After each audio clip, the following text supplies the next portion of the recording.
La nuit désertique était immense. Au-dessus, les étoiles scintillaient, tels des diamants éparpillés. Une brise légère murmurait d'antiques secrets. L'air était frais, un soulagement bienvenu après l'âpre soleil du jour. C'était l'Arabie, une terre d'une beauté austère et de silence profond. En un tel lieu, le voile entre les mondes peut sembler mince. L'invisible se fait souvent sentir de manière palpable. Cette nuit ne devait pas être une nuit ordinaire. Le destin s'éveillait. La lune, fin croissant, projetait de longues ombres éthérées. Ces ombres dansaient sur les dunes ondulantes. Le silence du désert n'était pas vide. Il était empli d'une immobilité expectante. C'était un silence qui invitait à la contemplation. Il incitait à écouter au-delà de l'audible. C'était le genre de nuit où des événements profonds pouvaient se dévoiler. Des événements susceptibles de remodeler la compréhension.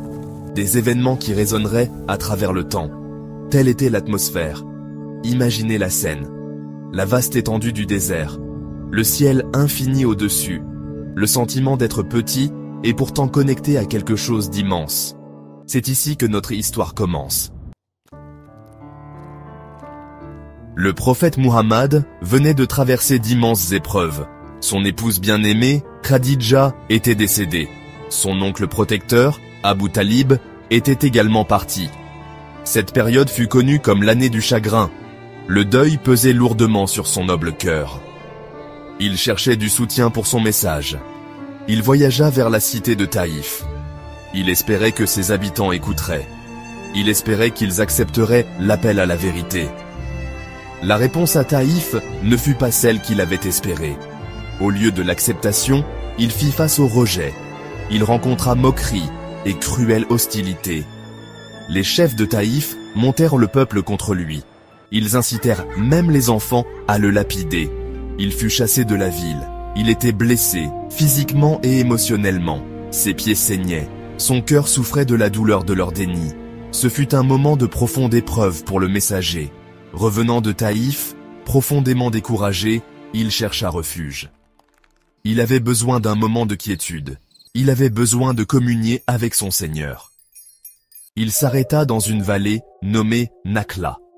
Elle était située entre la Mecque et Taïf.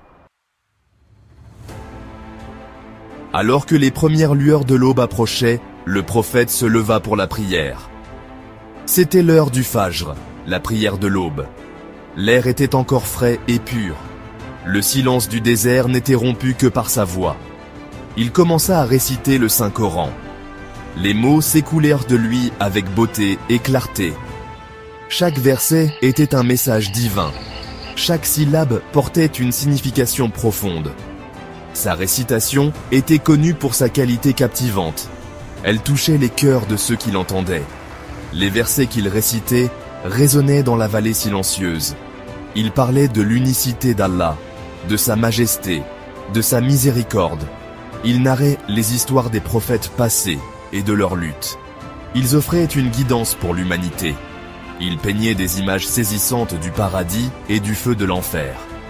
La langue du Coran est puissante. Son rythme est envoûtant.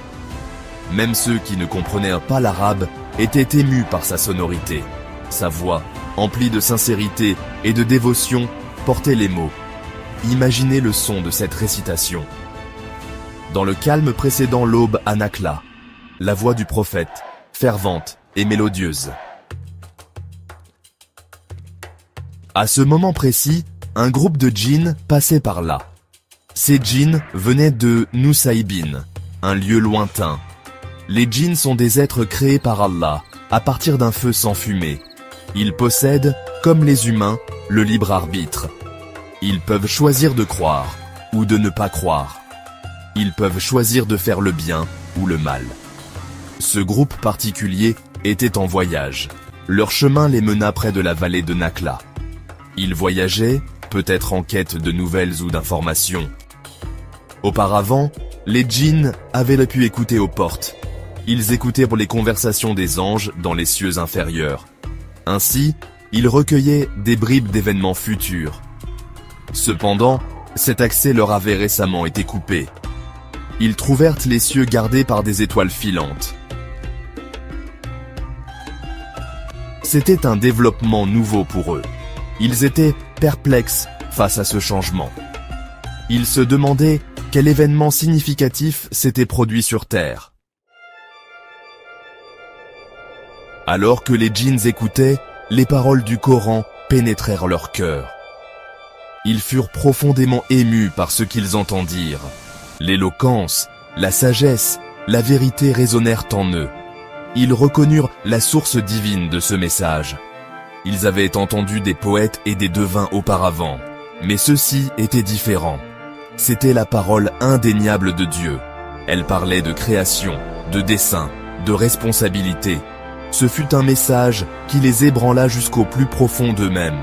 Le Coran décrit leur réaction. Ils se dirent les uns aux autres, « Écoutez en silence ». Gap 2. Quand la récitation s'acheva, ils surent. Ils comprirent que c'était la vérité qu'ils avaient cherchée, ou peut-être une vérité dont ils ignoraient le manque. Le message était clair. Il appelait à l'adoration d'un Dieu unique. Il mettait en garde contre le mensonge. Il promettait récompense aux vertueux.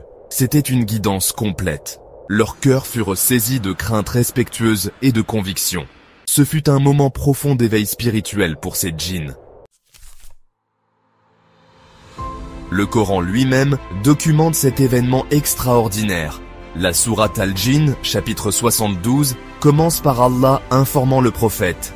Dit, « Ô Muhammad, il m'a été révélé qu'un groupe de djinns a prêté l'oreille. » Ceci confirme la réalité de la rencontre. Les djinns parlèrent alors entre eux. Ils exprimèrent leur émerveillement devant le Coran. Ils l'appelèrent une récitation merveilleuse. Ils furent totalement captivés par sa beauté et son message. Ils dirent, « Il guide vers la voie droite. » Pour cela, déclarèrent-ils, nous y avons cru. Ce fut une déclaration de foi immédiate et ferme. Ils affirmèrent en outre, et nous n'associerons jamais personne à notre Seigneur. Ceci souligne le message central du Tawhid, l'unicité d'Allah. Le Coran leur avait clarifié cette vérité la plus fondamentale. Il avait purifié leur compréhension du divin. Leurs paroles reflètent une transformation profonde. Les djinns reconnurent également l'ignorance passée de certains parmi eux. Ils parlèrent de la manière dont certains djinns avaient proféré une transgression excessive contre Allah.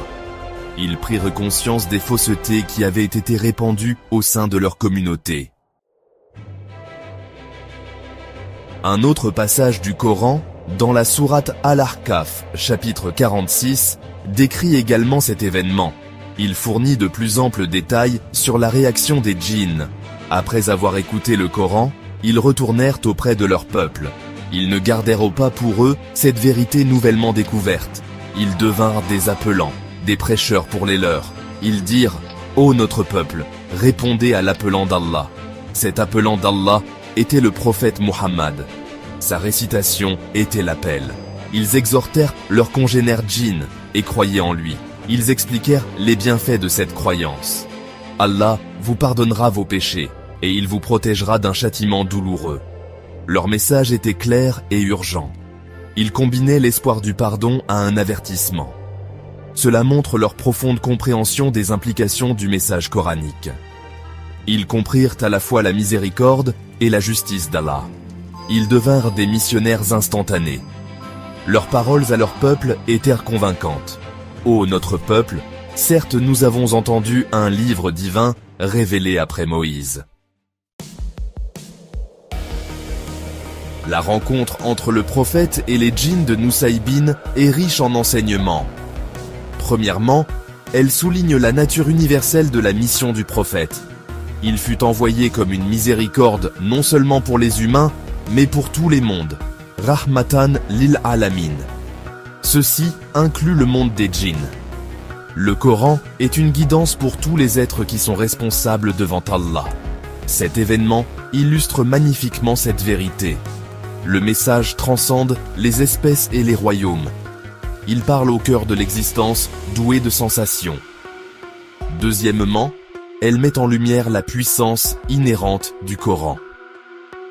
Même récités dans la solitude, ces mots peuvent attirer et émouvoir les cœurs. Les djinns ne furent pas recherchés par le prophète en cette occasion. Ils furent attirés par la force pure de la récitation divine. Cela nous rappelle que le Coran possède son propre magnétisme spirituel. Sa beauté, sa vérité et sa sagesse peuvent pénétrer les cœurs. Même les cœurs que nous ne nous attendrions pas à trouver réceptifs. Son influence est profonde et d'une grande portée. Troisièmement, la réaction des djinns nous enseigne la croyance sincère. En entendant la vérité, ils la reconnurent. L'histoire des djinns écoutant le prophète n'est pas seulement un récit historique, c'est un rappel intemporel pour nous aujourd'hui. Nous, comme les djinns, sommes des auditeurs du Coran. Le livre qu'ils ont entendu est le même livre que nous tenons entre nos mains. Le message qui les a émus est le même message qui nous est accessible. La question est, comment répondons-nous? Écoutons-nous avec la même attention? Permettons-nous à ces paroles de véritablement pénétrer nos cœurs? Les djinns furent décrits comme écoutant en silence et avec une attention totale. Dans notre monde moderne et bruyant, trouver une telle quiétude peut être un défi. Nous sommes entourés de distractions.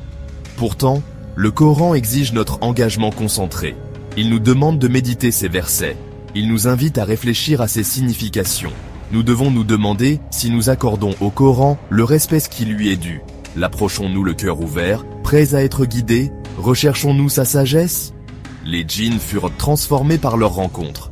Ils devinrent croyants et défenseurs de la vérité. Notre interaction avec le Coran mène-t-elle à une transformation similaire dans nos vies? Nous inspire-t-elle à devenir de meilleurs individus? Nous motive-t-elle à partager son message de paix et de justice avec autrui? Le Coran est destiné à être un guide pour la vie. Il est une source de guérison et de miséricorde. Son but est de nous élever, moralement et spirituellement.